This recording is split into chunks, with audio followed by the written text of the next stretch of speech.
সুমন ছিল খুব সাধারণ একটি ছেলে। দিনে মাঠে কাজ করত, রাতে বাড়ি ফিরত দেরিতে। একদিন কাজ শেষ করে সে ফিরছিল গ্রামের পুরনো রাস্তা দিয়ে।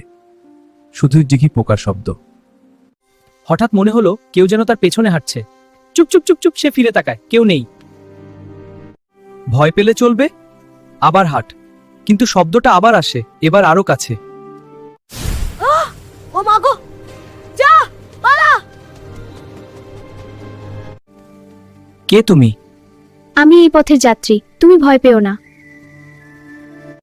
আমাকে চিনতে পারছো? না।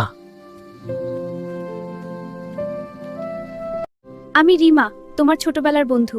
হ্যাঁ রিমা, চল একসাথে যাই।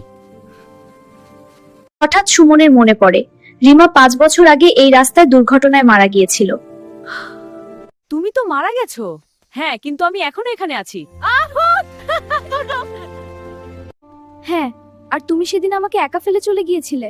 আমি জানতাম না, আমি ফিরে আসতে চেয়েছিলাম। আজ তুই আমার সাথে যাবে। সুমন থামো, পিছনে শুধু শোনা যায়।